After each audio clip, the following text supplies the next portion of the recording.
Welcome to the Cloud Developer channel. Today we're going to talk about installation and configuration of Visual Studio 2017 Community Edition. In the topics that we're going to be explaining today, we're going to go through and install Visual Studio using an offline package. I'm going to show you how to download the binaries using an offline package creation mechanism. We're going to go through the option selection and the different options that you have available. We're going to then launch Visual Studio and see what the first run experience is going to be, as well as talk about the basic option changes for being able to do C# development. And the last step in the process would be creating a simple test console application. So let's get started. So the first thing I'm going to do is I'm going to go ahead and create a folder where I'm going to actually download the installer to. And we're going to look for Visual Studio, the installation package.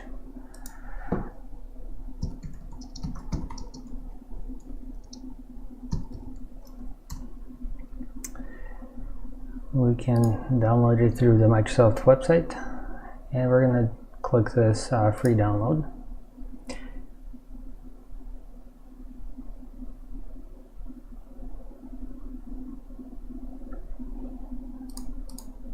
I'm going to go ahead and save that to that folder and navigate to that folder. Now what you see here is the installation package itself is very small, or at least the executable it is very small. And what this is basically when you launch it, it asks you for the different options that you want to be able to select and install. This is not the actual full-blown ISO that everybody is used to installing typically, and this is a change that Microsoft did in 2017 from before. So once this actually downloads the basic installer and all the different options that are available for it, you'll see the experience. But one thing I do want to note is that this installer, when you run it like this, it actually allows you to select options, and only it actually downloads it is when you actually run the installer. This is not the offline installer. So if you're in a scenario where you're constantly having to reinstall Visual Studio, my recommendation would actually be to go ahead and create an offline installer. This way you can always run as many times and you don't have to re-download the binaries all the time, because the packages do become really big, and depending on your bandwidth, you will be waiting a long time each time. So just to show you an example, right now without me making any selections, you can see it's a 600 meg download. If I go ahead and choose .NET desktop development, it's 2.67, and with some other basics that .NET developers would typically do, you end up seeing it's almost 5 gigabytes in size. So what I'd like to do is show you how to actually create this offline installer, and the process is pretty simple. So I'm going to go ahead and close this for now, and I'm going to go ahead and open up command prompt, and I'm going to run it as an administrator. And what I'm going to do is I'm actually going to navigate to that folder where I saved that installer. So once I navigate to that folder, what you can see here is this installation binary, and if you run it with a question mark, you'll actually see it gives you all the different installation options that you, or command switches you can actually run it with.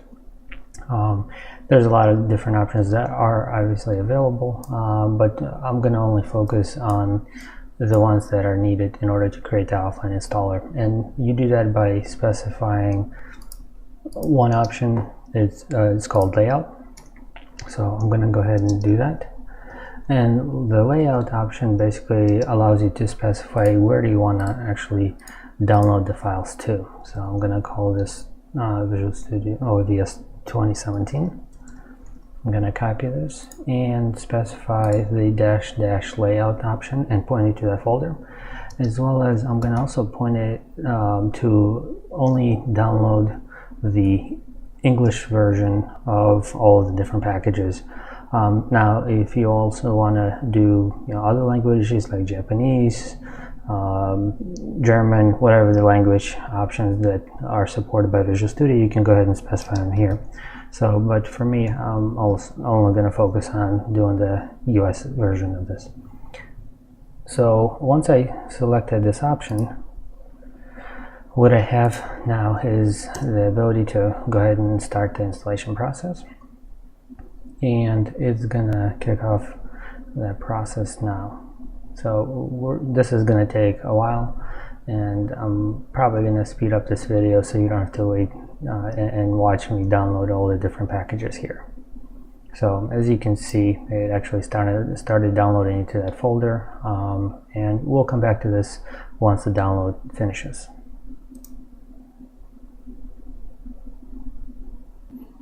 Okay, we're back now, and as you can see, the actual download of the packages has completed, and we should be able to go ahead and start the installation process. Now, one thing I actually didn't realize before I kicked off the installer is the installation or the download of all these packages is actually a pretty lengthy process. It took a few hours to actually complete the full download, and the important thing that I should mention now is when you run this command, it actually downloads every single option that's available in every package for the given language. And most of the time people don't actually need that many features installed with Visual Studio. So for example, if you're not doing mobile development, you probably don't care. Just to give you an idea of how much content was actually downloaded, is about 25 gigabytes worth of content. You probably don't want to install or download that much as well. So one of the options that you have available to you when you're doing the installation is you can actually run a slightly modified version of the command that I'm showing you here. And let me show you what that would be.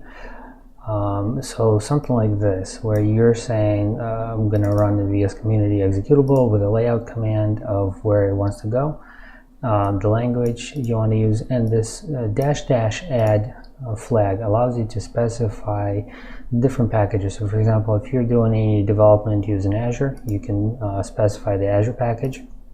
You can also specify the managed desktop, and this is primarily used for doing C# development, .NET Core tools, as well as NetWeb.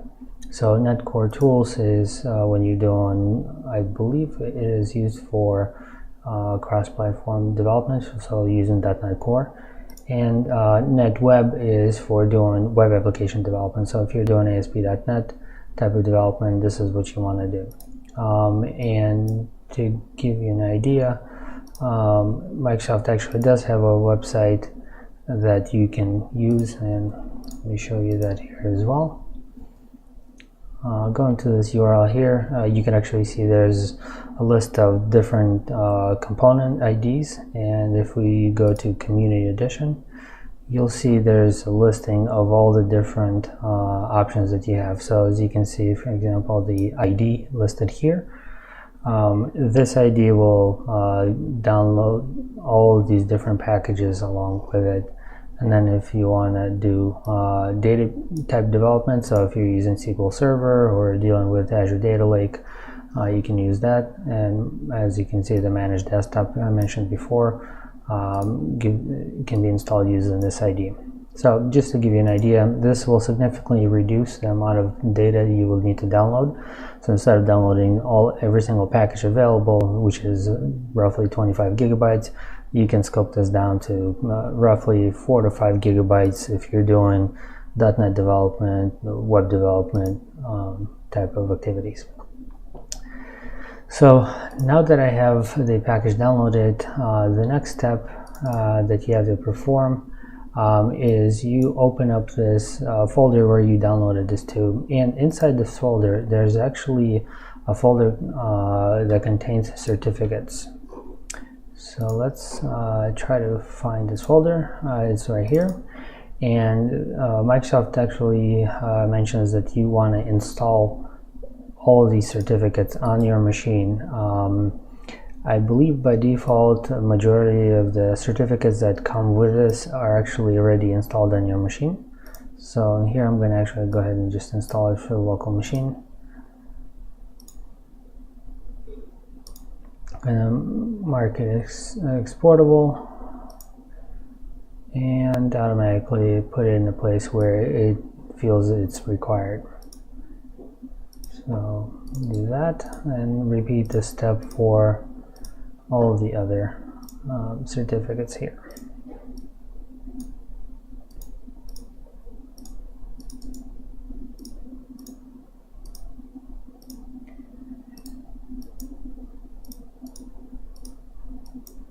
Okay, so once this step is complete, what you should be able to do is actually go ahead and run this setup file, and it really doesn't matter which one you run because they're actually the same thing.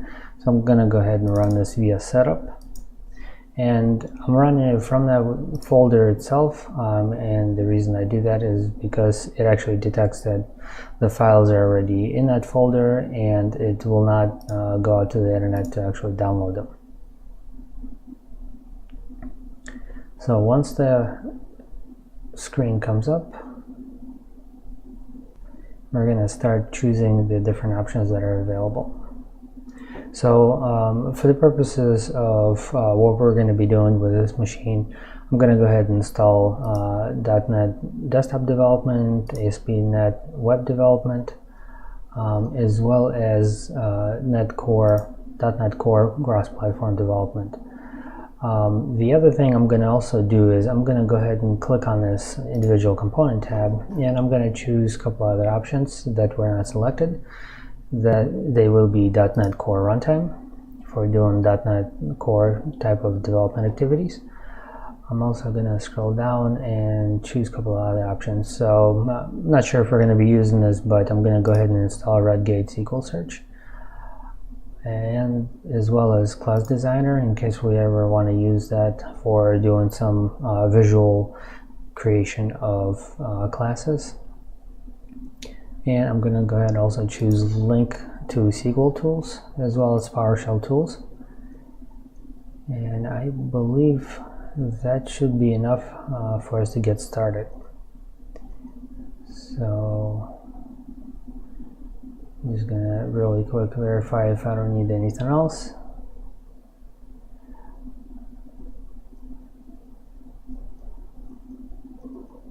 I think this looks good. So another thing that I typically like to do when I'm installing tools like this on the server operating system is I will put things on a D drive instead of putting them on C drive. This way, if I ever needed to expand it, it's much easier for me to expand D drive and not have to worry about losing data when I wipe the operating system itself. So once the option has been selected, I only have English selected here as well, and I'm going to go ahead and hit install, and we're going to give it some time to actually complete the installation process, and we're going to come back once this completes. So see you in a bit. And we're back. So the installation process went much faster than trying to download it, and as you can see now, this installer GUI is showing us that we have the product installed here.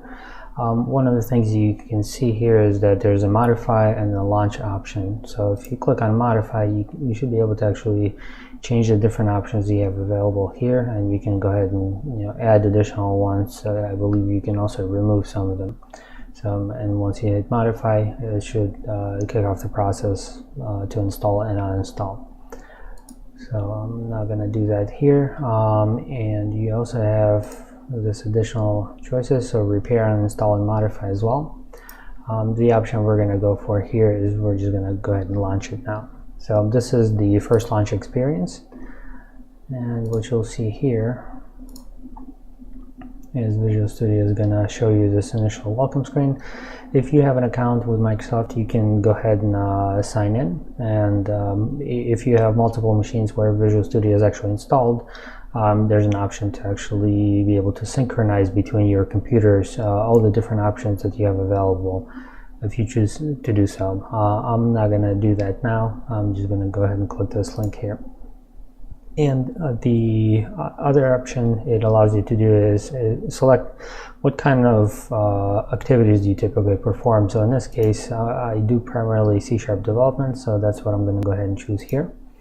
And I do like the dark theme, so I'll choose that option here as well. And you can always change the theme later.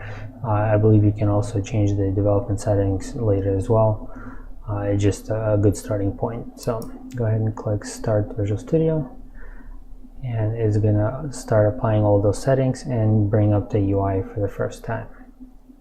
So this is the user experience you get. This section here allows you to see basically the getting started guide. You can open different folders and projects. You can also go ahead and create and search for them. As well as once you start creating different projects, you'll be able to actually see them show up here as well. You can also see an RSS feed of different news that come out from Microsoft. So for example, you see that .NET Framework 4.7 became generally available here. So but the next step I wanted to show you is actually the basic options that you can choose, you can change here, and I'll just walk you through some of the basic options that I like to actually apply or change. So one of the first things I do is I typically like to increase this setting to 15. This just gives me the ability to see slightly more items that were recently opened, whether they're the recently used files or windows that were open before. I'm also going to keep the show status, close button effects, and I'll just run through some of these options real quick. So I typically do not modify any of the document related information and or extension. Sometimes it helps to disable the automatic check, especially if you're behind a corporate proxy. Depending on the performance or connectivity to the internet, the startup experience can be much lower if you have that available, but that's up to you. If you want to be able to always get the latest updates, you can always trigger the update check as well from within the tool. So that's another option that you have available to you. Being able to also import settings. You can also export settings and be able to actually import them into this tool. So this basically tells you where the files get stored. And here you can also choose an option. So if you work in the team type of an environment, you can actually apply settings for your team. This way you can actually share the settings amongst your team members. In keyboard options, you can do different shortcuts, notifications, quick launch experience. In the startup experience, sometimes what I do is, again, depending on what you like, you can actually set it to show you the home page or show you an empty environment. If you choose this option, basically it never shows the options that are available here in the background, and you can always change that back again if you want to see that. But this is one of the fast ways or easy ways to also improve the startup performance of Visual Studio. So I'm going to leave these options alone. Go to projects and solutions. One of the things I like to do is sometimes I open up Visual Studio to just do a quick console application so that I can just do a quick POC of some C# code. And what I like to do is, instead of Visual Studio having to constantly ask me if I want to save the solution, you can uncheck this option, and what this allows you to do when you create a console application, it just basically creates in a temporary location where you can run the code, and then if you close Visual Studio, it never actually persists it on your hard drive. It actually can destroy that because it's in a temporary folder. So it's just a nice convenient option that I like to use. Let's see, what else do we typically do here? So you can also increase, depending on how many CPUs you have on your machine, you can increase the size. That can sometimes help you run the builds in parallel. And I'm going to go ahead and keep the other options here as they are. In the text editor, what I'll do is I'll uncheck and check the line numbers. So this way it actually forces across all languages to make sure that the line numbers actually show up. And for C#, yeah, you can see that it's already set like that because I did that before. And then here you can change different options depending on your coding style and formatting. And again, there's many different options that are available in Visual Studio that you can check here. For example, enable full solution analysis. This allows you to actually detect code errors across your entire solution. This way you can actually see them visually in your Solution Explorer if you would like that. Under the coding styles, you can go ahead and start actually making changes to how Visual Studio ends up actually formatting code. So typically what I like to do in here is I'd like to make sure that the curly braces actually don't end up being on the new line, at least in the starting place. So what I like to do here is right, so this is actually here. So as you can see, as I'm changing, it gives you an example of that. So what I like to do is actually go in and visually see which ones I'd like to actually change or not.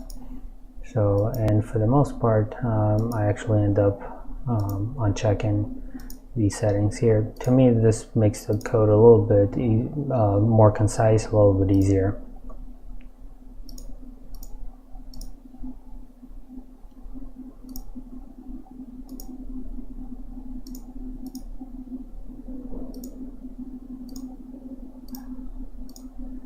So this looks pretty good, and I'm gonna go ahead and skip the rest of the settings. I think they work pretty well out of the box, just like they are. Here, what I like to do is actually like to enable the .NET Framework source stepping. This actually allows you to actually debug into the source code of the .NET Framework. This does sometimes cause an issue where this will go inside of .NET Framework also if you're not careful. So if you want to be able to just only be able to step into the code that you've written in your solution, you want to disable this option and just disable just my code, source code line item. So just in time debugging, so all of these look good. You can also enable the Microsoft Symbol Server.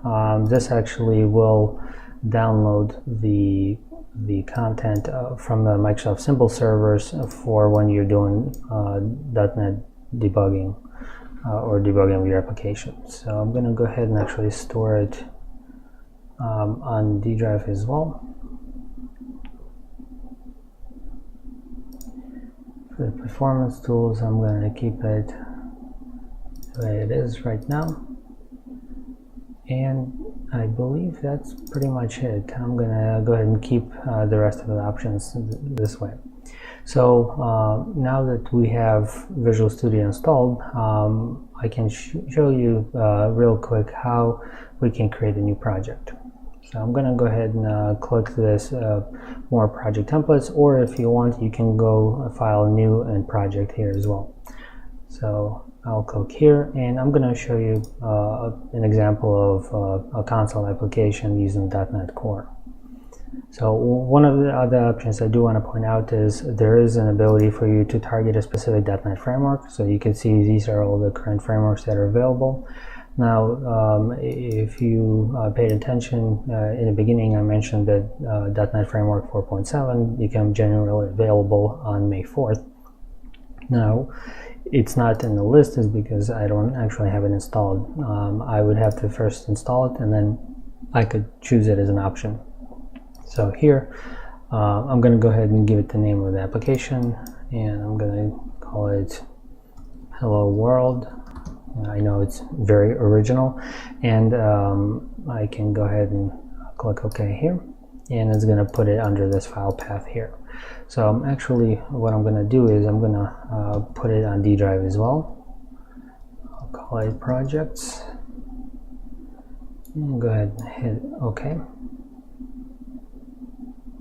And it's going to go ahead and generate that solution for me.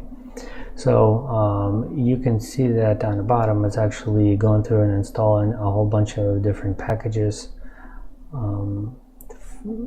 that this actual project depends on. So you can see there's a bunch of different libraries that are required in order to run this. So they all got downloaded, and if I hit save and try to rebuild, it will go ahead and actually rebuild that solution. One of the things that is helpful is to be able to actually see the debugging, or I should not debugging, but the actual build output window. So in order to do that, you go to View and click Output, and you'll see that it shows you the output of the build. So if I go ahead and click on Build and click Rebuild Solution, you'll now see that output is being displayed. So I'm going to add another line so it actually doesn't close the window if I try to run it, since this is a console application, and you do that by doing read line. Now if I actually build this and go ahead and run it, it's going to download the symbols from the Microsoft Symbol Server. Give it a moment.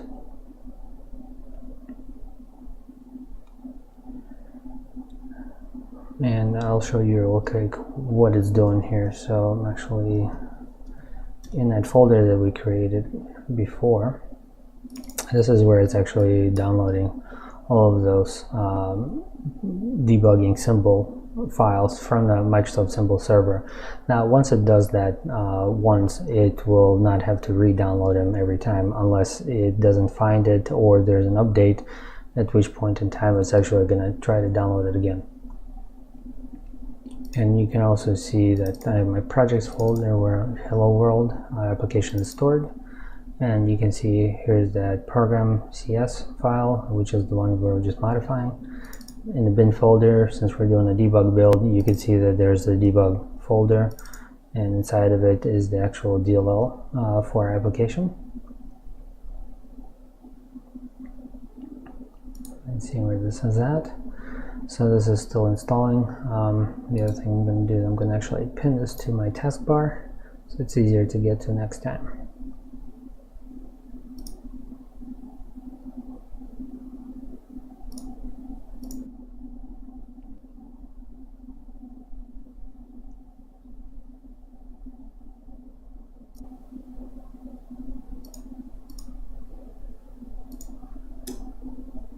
Okay, so as you can see that the files got downloaded, the symbols got downloaded, and the application is launching.